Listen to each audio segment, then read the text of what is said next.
Herzlich willkommen auf meinem Kanal Landlust Isan. Wadikap, Pipi, Wadikap, Tukon. Heute zeige ich euch wie jede Woche mein neues Garten-Update. Ich werde euch ein bisschen hier im Garten rumführen, werde euch erklären, was sich so getan hat. Und ich würde mich natürlich freuen, wenn ihr auch dieses Video wieder zahlreich kommentiert, liked, teilt. Und ich würde mich über jedes neue Abo natürlich auch freuen. Und jetzt wünsche ich euch viel Spaß mit dem Video.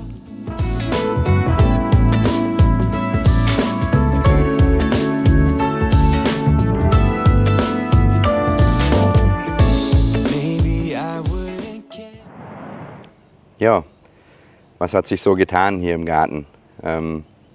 Es ist auch jetzt nicht viel. Oder ja, nicht viel ist auch falsch, aber so früchtetechnisch passiert im Moment nicht so viel. Aber auch hier zu Hause bei mir erwacht so langsam die Natur, sage ich mal. Ich merke es natürlich auch schon wieder am Rasen. Und auch jetzt sieht es wieder arg bewölkt aus. Ich vermute, dass da auch heute noch ein Regen kommt, weil es ist schon seit heute Morgen wirklich drückend schwül, also es ist wirklich Wahnsinn. Heute Morgen habe ich das Haus geputzt, zusammen mit meiner Putzhilfe. Das ist erledigt. Ich war schon draußen bei den Tieren und das ist wirklich eine abartige Hitze. Aber ich würde sagen, ich fange jetzt mal an, was sich so hier eben getan hat.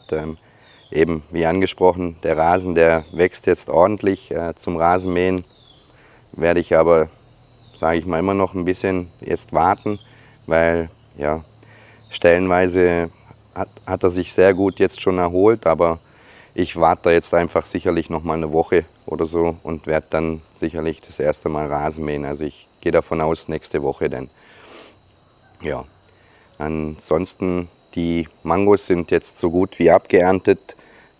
Die paar Mangos, wo ich noch habe, die werde ich sicherlich morgen oder übermorgen abnehmen und werde die in den Kühlschrank legen und ja, dass ich da, sage ich mal, noch ein paar Tage was davon habe.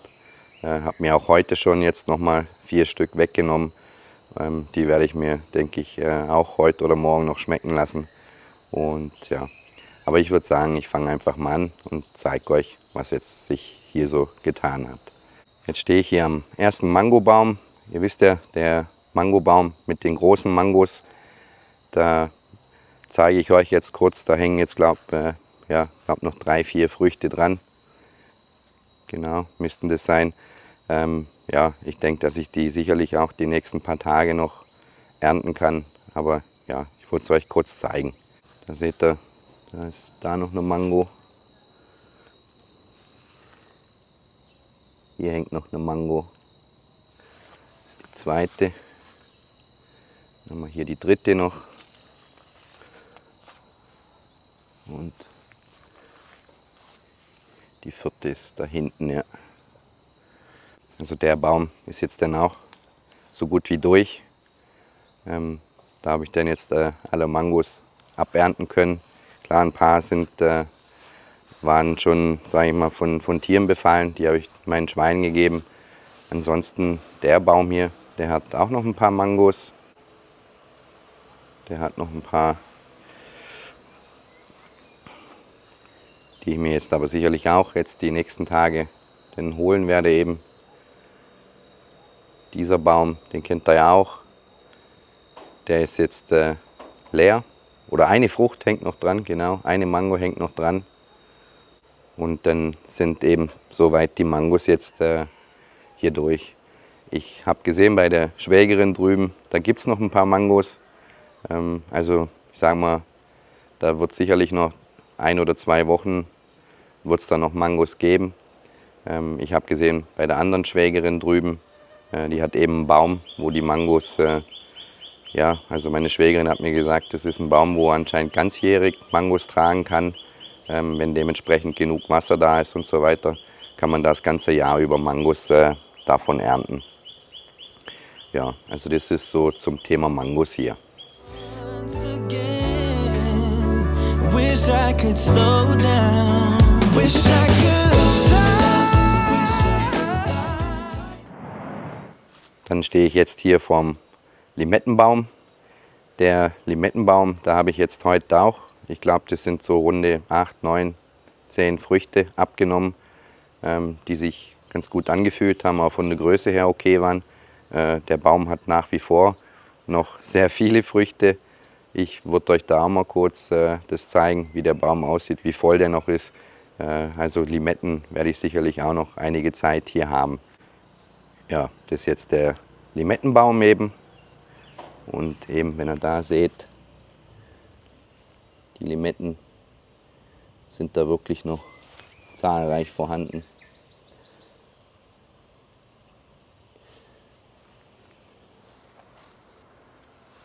Da kann man es auch schön sehen, denke ich. Dann würde ich sagen, ich zeige euch noch die anderen 3 Limettenbäume, weil ich habe auch dort entdeckt, dass jetzt dadurch gerade bei dem einen Baum auch ordentlich Früchte kommen schon. Das freut mich, dass jetzt die doch auch so langsam mit den Früchten loslegen. Und ich würde sagen, ich zeige euch die 3 Bäume dann auch noch. Ja, jetzt stehe ich hier zwischen den anderen 3 kleinen Bäumen, Limettenbäumen. Da würde ich euch jetzt eben kurz zeigen, wie es dort mit den Früchten aussieht. So, da seht ihr jetzt, kommen schon 2 Limetten. Dann habe ich eben noch weitere entdeckt. Dort kommt eine. Dort kommen 4. Also ja, also dieser Limettenbaum hier, der bekommt jetzt Gott sei Dank Limetten. Dieser Baum hier, der hat, wie gesagt, immer noch diese eine Limette dran. Bekommt aber, wie ich gesehen habe, jetzt auch schon neue Blüten.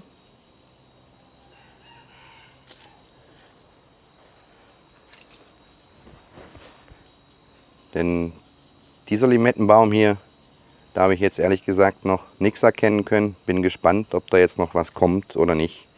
Ja, das seht ihr eben von den Limetten. Da werde ich jetzt auch eine Weile noch was davon haben. Das freut mich natürlich, weil ich Limetten wirklich mag. Und ja, also von daher, von den Limetten her, kann ich mich eben auch nicht beklagen. Und jetzt merke ich gerade, jetzt kommt eine kleine Abkühlung von oben. Es fängt leicht an zu regnen. Bin mal gespannt, wie weit ich hier noch weitermachen kann. Wish I could slow down. Wish I could stop. Wish I could stop. Wish I could slow down. Wish I could slow down. Jetzt stehe ich hier bei meinem Gurken. Die Gurken, ich habe gesehen, ich habe da eine Gurke dran an der Pflanze. An der anderen Pflanze, da sind schon einige Blüten wieder. Ich hoffe, dass da noch mal was kommt. Ansonsten habe ich jetzt, sage ich mal, die Gurken ja, so mehr oder weniger ein bisschen aufgegeben, weil ich da eben für das neue Rankgerüst da noch was vorbereitet habe. Ich werde euch auch noch was einblenden zu dem Aufbau von dem Rankgerüst, von dem neuen Rankgerüst, wo ich da gekauft habe, in dem Online-Shop. Da werde ich euch dann jetzt auch gleich noch was dazu einblenden. Könnt ihr da auch mal kurz noch was sehen, wie das Rankgerüst aussieht, wo ich das jetzt positioniert habe. Und ich würde sagen, zeige euch aber jetzt auch noch meine eine Gurke, die ich dran habe. Ja, da seht ihr jetzt noch die Gurke. Da sind da noch weitere Blüten. Ich hoffe, dass da jetzt, wie gesagt, noch was kommt. Und ansonsten, sage ich mal, sehen meine Gurken eher ein bisschen traurig aus. Hier habe ich eben auch noch mal Blüten dran. Ja. Wie gesagt, ich denke, das Thema Gurken werde ich, also ich sag mal, ich lasse die hier an dem Gerüst erstmal dran stehen noch. Wenn die denn, falls die dann irgendwann mal das Zeitliche segnen. Also ich werde sicherlich noch andere Gurken oder neue Gurken aussehen und die dann dementsprechend dann das neue Rankgerüst stellen. Wo ich auch wieder zahlreiche Früchte bekomme und jetzt auch noch aktuell dranhängen, ist dieses Somtschit. Also das sind wie so eine Art kleine Clementinen, wobei die wirklich extrem sauer schmecken. Aber ja, ihr wisst ja, ich esse das gern. Ich habe auch vorher schon eine gegessen. Ja, also ich habe das da wirklich gern. Den würde ich euch auch mal kurz zeigen, noch den kleinen Baum. Also hier seht ihr jetzt noch zahlreiche Früchte dranhängen. Und wenn ihr seht, was der an Blüten bekommt, ist auch wirklich Wahnsinn. Ja, das ist so zu dem kleinen Somtschit-Baum.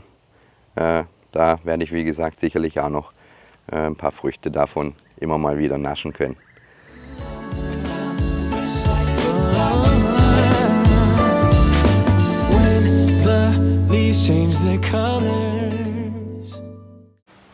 Ich habe euch ja versprochen, dass ich mit euch zusammen das neue Randgerüst aufbauen möchte, das was ich online bestellt habe. Und das möchte ich jetzt heute tun, nachdem es heute ja, eigentlich den ganzen Morgen auch wieder geregnet hat. Ich heute Morgen noch mit was anderem beschäftigt war. Jetzt ist ein bisschen wieder die Sonne raus, aber es soll heute Abend auch nochmal ein kräftiger Regen kommen. Es regnet jetzt schon die letzten 2 Tage und ja, da ist jeder froh drüber hier. Die Leute sind schon wieder fleißig am Maniok neu pflanzen, weil viele Maniokfelder einfach eingegangen sind aufgrund des fehlenden Regen. Und ja, und deswegen ist hier jetzt jeder endlich froh, dass der Regen jetzt kommt. Wenn ich auf die App schaue, soll eigentlich jeden Tag Regen geben. Und ich merke das auch draußen bei uns auf dem Land. Da füllt sich wieder alles schön. Da möchte ich euch dann auch mal noch Videos von machen, wie das aussieht jetzt, wie schnell sich das hier füllt mit den kräftigen Regenschauern. Aber heute oder jetzt zum Thema eben dieses Randgerüst, das möchte ich jetzt aufbauen. Und da lasse ich euch ein bisschen zuschauen und zeige euch, wie das Ganze dann nachher aussieht. In dem Fall wünsche ich euch jetzt viel Spaß beim Aufbau vom Randgerüst. Ja, das Randgerüst, wie gesagt, habe ich online bestellt. Das habe ich hier auf dieser Online-App, die es hier gibt. Gibt ja in Thailand Lazada oder Shopee. Ich habe das bei Shopee bestellt. Falls es da Interesse gibt, jemand das vielleicht auch sich anschaffen möchte, der kann mich da gerne anschreiben oder ich verlinke einfach den Link in der Videobeschreibung mit. Wie gesagt, es soll hier kein Werbevideo geben, weil ich weiß selbst noch nicht, ob das was taugt oder nicht. Habe mir das aber schon angeschaut. Die Stangen sind zwar nicht so, wie es beschrieben war. Eigentlich habe ich gedacht, dass das ein Rundstahl ist, der ummantelt ist mit Kunststoff. Aber so wie ich gesehen habe, sind das relativ starke, einfache ja, Kunststoffrohre, sage ich mal. Also nicht Rohre, die sind massiv. Und ich habe das gibt es in verschiedenen Ausführungen. Das gibt es, glaube ich, in 8 mm, 11 mm, 16 mm und 20 mm. Ich habe jetzt da die Ausführung mit 16 mm gewählt, weil ich denke, das reicht vollkommen aus für die Tomaten. Schauen wir dann nachher an, wie stabil das ist. Ich würde sagen, ich zeige euch mal kurz die Stangen und das Material, was ich da gekauft habe. Dann könnt ihr das mal kurz sehen. Das sind jetzt eben die Stangen. Ich habe da 10 Stück gewählt, das sollte ausreichen. Ist eine 90 cm Länge, haben die 90 cm. Und das ist das Material zum Zusammenbauen. Ja, ist so ein Lego-System. Ich hoffe, das funktioniert so, wie ich mir das vorgestellt habe. Wie gesagt, ich würde sagen, ich fange jetzt da mal an und dann könnt ihr da ein bisschen zuschauen und dann überlege ich mir nachher noch, wo ich das denn hinstelle. Ja, also bisher sieht das eigentlich recht stabil aus. Jetzt mal überlegen, ob ich die zweite ansetze.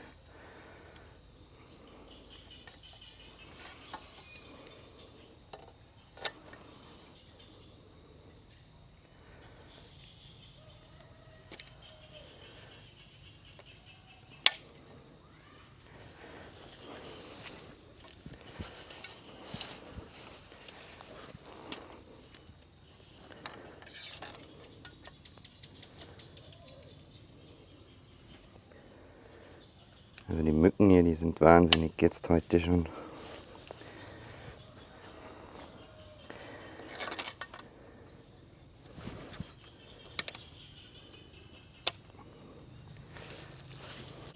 Ja, also das Gerüst habe ich jetzt zusammengebaut. Das ging eigentlich relativ schnell. Ich finde es eigentlich recht stabil. Bin jetzt mal gespannt, wie sich das denn verhält, wenn denn die Pflanzen da hochranken. Ja, ich zeige euch mal kurz das Gerüst jetzt. Sieht jetzt so aus. Das wird im Prinzip, die Zwischenstreben werden befestigt mit diesen Klammern. Und dann oben sind dann so Verbindungsstücke, die einen Winkel von 70 Grad zulassen. Man kann das natürlich auch ein bisschen enger machen. Ja, ich denke so, wie man es denn gerade braucht. Aber ich denke, das ist eigentlich recht vernünftig geworden. Ich denke, damit kann ich sicherlich leben. Jetzt eben, ich hatte mir eben gedacht, dass ich das, so wie ihr auch geschrieben hattet, so ein bisschen in Halbschatten stellen werde. Und hier hinten habe ich so ein bisschen Halbschatten. Und ich denke, dass ich das hier dann eben jetzt aufbauen werde. Ich zeige euch mal schnell den Platz. Das ist eben an der Stelle möchte ich es eigentlich hinstellen. Das ist so direkt hinter meinem Rondell. Und ja, hier habe ich so gegen den Mittag eine Sonne. Also nicht Morgensonne, sondern so am Mittag und eben so ein Halbschatten durch die Bäume halt, die da drumherum sind dort. Ich bin dann gespannt, wie gesagt, wie die Pflanzen da sich machen. Bin ich gespannt drauf. Und wenn das Gerüst dann dementsprechend stabil ist und sich gut macht, dann bin ich da auch noch am Überlegen, ob ich mir nochmal so ein Gerüst kaufe und dann eventuell nochmal eins hier aufstelle, hier hinten. Und dann auch nochmal Tomaten sicherlich nochmal ansetzen möchte. Und dann eben vermutlich auch noch mal ein paar Gurken. Denn ja, da bin ich aber noch am Überlegen. Da muss ich erst das Gerüst jetzt bewähren und auch mal einen Sturm überstehen. Und ja, habe mir auch als Regenschutz oder Sonnenschutz habe ich mir auch noch überlegt. Habe jetzt gesehen, wo man solche Sonnensegel da kaufen kann, die auch einigermaßen erschwinglich sind. Da muss ich mir jetzt mal überlegen, ob ich mir da eventuell so ein Sonnensegel noch zulege. Und das dann einfach mit Bambus dann halt aufstellen, also 4 Pfosten in die Erde rein und dann eben dieses Sonnensegel dann aufspannen. Ja, das ist so mein Plan, den ich jetzt habe. Aber jetzt erstmal eben setze ich noch die neuen Tomaten und die neuen Langbohnen an und dann werde ich die Töpfe füllen und dann dort alles schön platzieren. Denn. Every hour, every minute of every day. Couldn't sleep even if I wanted to. Need to cherish every moment left with you. Ansonsten Blumen hier hinten auf dem Grundstück, die lassen immer noch ein bisschen auf sich warten. Die Blumenstöcke sind jetzt aber mittlerweile schon wieder so weit, dass ich sie eigentlich wieder anfangen sollte, ein bisschen zu beschneiden, also in Form zu schneiden. Ja, ich denke, dass ich da sicherlich auch nächste Woche noch mal dran gehen werde und die Blumen, sage ich mal, ein bisschen wieder in Form zu bringen. Also die, ja, kann es ja euch mal kurz zeigen. Da seht ihr eben, den dort hinten, den muss ich sicherlich wieder ein bisschen rund schneiden. Der hier, der bekommt jetzt aber schon Blüten, deswegen möchte ich da jetzt eigentlich nicht gerade schon wieder dran rumschneiden. Ansonsten jetzt hinten die Trompetenblumen sind wunderschön, also der blüht jetzt wirklich gerade ohne Ende, also ist wirklich Wahnsinn. Ja, wenn ich schon hier bin, zeige ich euch auch noch meine Feige, die wirklich abgeht wie Zunder, also ist verrückt. Und auch wieder die Früchte da dazu. Ja, das ist so zu den Blumen und zu meiner Feige hier hinten. Ich würde sagen, ich zeige euch noch kurz den anderen Feigenbaum. Dann sind wir hier hinten eigentlich schon fast durch. Die Kanonen zeige ich euch dann kurz noch. Da habe ich ja eben noch die 2 Früchte dran. Und ansonsten ist so hier hinten eigentlich nicht viel passiert. Ja, jetzt an meinem anderen Feigenbaum angekommen.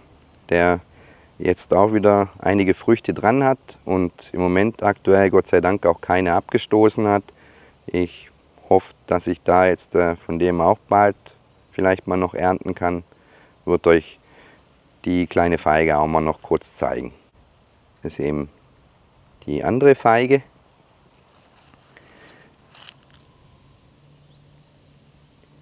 Der Feigenbaum hier hat auch noch ein paar Früchte dran neben. Dort ist eine Feige. Dort ist eine Feige. Ja, also ich denke oder hoffe, dass ich da von dem Feigenbaum jetzt bald mal was ernten kann und mir dann, sage ich mal, zum Frühstück vielleicht auch die ein oder andere Feige noch dazu schmecken lassen kann.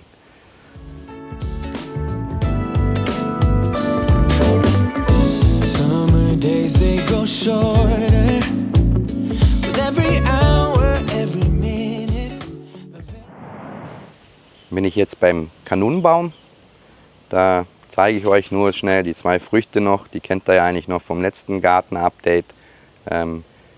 Jetzt habe ich mittlerweile auch eine dritte dran und ja, bin gespannt, wann ich die denn abernten kann. Also da seht ihr jetzt die 2, die ihr aus dem letzten Garten-Update schon kennt. Und dann habe ich jetzt hier dann nochmal eine Kanone dran. Ja, also das ist soweit zu den Kanonen hier hinten. Die anderen 3 Bäume, die Kanonenbäume, die haben auch noch Früchte dran. Aber das sind eigentlich die Früchte, die ich dann eigentlich hauptsächlich immer für meine Schweine nutze. Und ja, das ist so, was sich bei den Kanonen getan hat. Dann würde ich sagen, zeige ich euch noch kurz, wenn ich denn schon hier bin, das Rankgerüst, beziehungsweise habt ihr den auch schon in den Einspieler davor gesehen. Aber eben, ihr wisst ja, das Rankgerüst steht eben hier. Hier steht jetzt denn das Rankgerüst, was ihr im letzten Garten-Update gesehen habt, wo ich aber nichts dazu gesagt habe. Das ist der kleine Bananenbaum hier, der kriegt jetzt auch schon Früchte. Bin gespannt, wie die sich weiterentwickeln. Dann kann ich dann vielleicht auch bald wieder ein paar Bananen hier wegsnacken. Ich möchte mich auch bei euch ganz herzlich für die vielen Kommentare bezüglich meiner Melonen bedanken. Es hat mich gefreut, dass ich da wirklich viele Tipps bekommen habe und bin auch froh darüber, dass das anscheinend auch funktioniert mit dem Pinsel. Ich werde die Tipps sicherlich alle umsetzen oder zumindest versuchen. Ich werde dort mit dem Pinsel bestäuben und auf jeden Fall die Erde auflockern. Und jetzt würde ich sagen, laufen wir einfach mal nach vorne und dann zeige ich euch, was sich vorne noch so getan hat. Wish I could slow down. Wish I could stop time. Wish I could stop time. Wish I could stop time. Wish I could slow down. Wish I could stop time. So, jetzt bin ich vorne bei uns auf dem Grundstück. Da hat sich so viel auch nicht getan. Auf jeden Fall der Rasen, dem hat natürlich auch der Regen, wo jetzt die letzte Zeit immer mal wieder kam, richtig gut getan. Der hat sich gut erholt. Ich würde euch mal jetzt gerade die linke Seite hier zeigen. Dann seht ihr jetzt, dass der Rasen sich ordentlich erholt hat und auch die Kokosnusspalmen natürlich auch. Wird jetzt euch gerade als mal die Seite hier zeigen. Da seht ihr jetzt, ja, also so grün war der die letzte Zeit schon lange nicht mehr. Und dann natürlich eine Kokosnusspalme, die sich soweit auch gut erholt haben von den Stürmen. Ja, das ist so hier vorne auf dem Grundstück die linke Seite. Und ja, da wachsen natürlich weiterhin die Blumen. Die haben jetzt auch Freude gehabt durch den letzten Regen, wo es da gab. Und ich würde sagen, ich zeige euch noch die andere Seite, was sich da so getan hat. Und dort auch nochmal die gelben Trompetenblumen. Dann könnt ihr die auch nochmal begutachten. Ja, jetzt stehe ich hier neben den gelben Trompetenblumen und den 2 Kokosnusspalmen noch, die würde ich euch jetzt auch mal noch zeigen. Dann zeige ich euch auch, was sich sonst von den Blumen her hier vorne getan hat. Ja, die sind jetzt auch wieder endlich am Kommen. War jetzt eine Zeit lang ein bisschen ruhig mit den Blumen, aber ja, auch denen hat natürlich der Regen gut getan. Und ja, ich denke, dass da jetzt die nächste Zeit da noch einiges kommen wird an Blumen. Ihr seht da jetzt den einen gelben Trompetenblumenbaum. Zweite, der dritte. Der kommt auch wieder schön. Und auch dort die Kokosnusspalmen.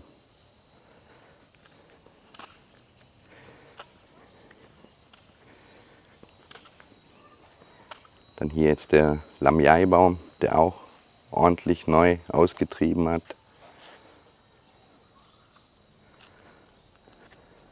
Dann hier die Blumen.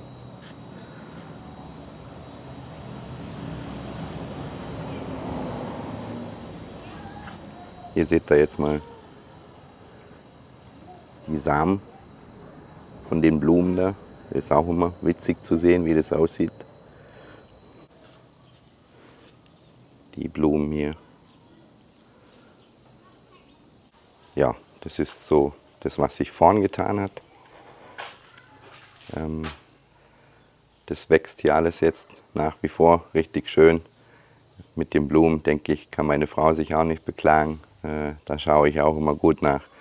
Und ja, ich würde sagen, gehe noch mal kurz nach hinten und dann zeige ich euch da noch mal was.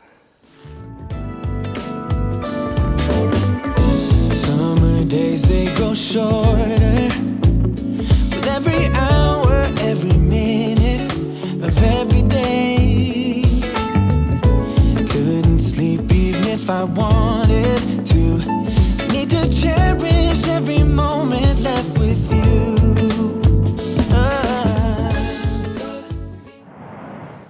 Ja, bei der Schwägerin drüben, da sind jetzt die Ananas wunderschön noch am Kommen.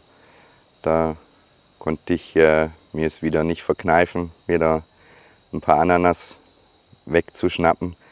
Ich habe ja auch draußen auf dem Land draußen, dort wo ich die Pilze immer noch gesucht hatte, mir auch eine Ananas noch mitgenommen. Jetzt bei der Schwägerin 2.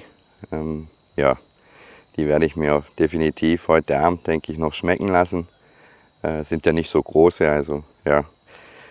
Ich zeige euch mal kurz die Ananas. Die hier ist eine davon, von den dreien.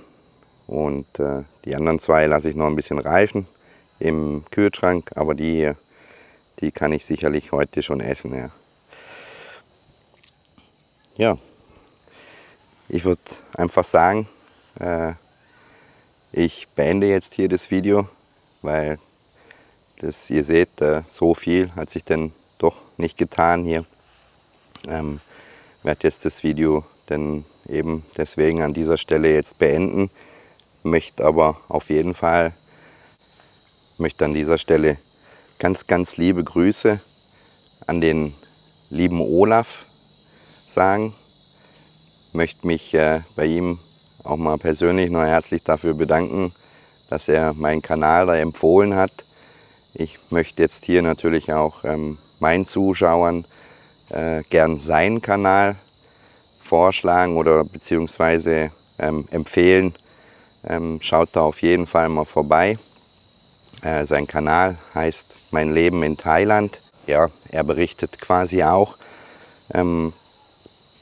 über sein Leben hier in Thailand und ist auch ein ganz lieber Schweizer Mann, der für mich sehr sympathisch rüberkommt. Ich finde es schade, dass er nicht gerade um die Ecke von mir wohnt, weil sonst hätte ich ihn sicherlich schon längst mal besucht. Ich kann euch aber auf jeden Fall seinen Kanal ganz arg ans Herz legen. Schaut doch mal vorbei, schaut euch seine Videos an. Ich finde seine Videos, die er macht, wirklich sehr informativ. Ich würde in meiner Videobeschreibung den Link von seinem Kanal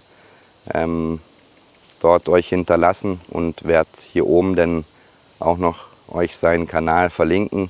Dann könnt ihr direkt mal drauf schauen. Ja, möchte auf jeden Fall ganz, ganz liebe Grüße an dich, lieber Olaf, schicken. Mach so weiter. Ich mag deine Videos und ja, hoffe, dass wir uns irgendwann jetzt demnächst doch auch mal treffen können. Ja, das wollte ich einfach auch noch mal kurz loswerden hier.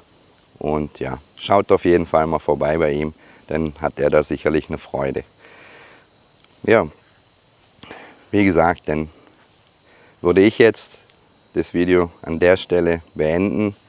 Ich sage ganz, ganz vielen lieben Dank fürs Zuschauen. Freut mich, wenn euch das Video hoffentlich gefallen hat und würde mich natürlich auch freuen, wenn ihr beim nächsten Mal wieder einschaltet bei mir. Und dann würde ich jetzt sagen, wünsche ich euch eine ganz, ganz gute Zeit, wünsche euch noch einen schönen Tag, bleibt gesund und passt auf euch auf. Ich sage Tschüss, euer René aus Thailand.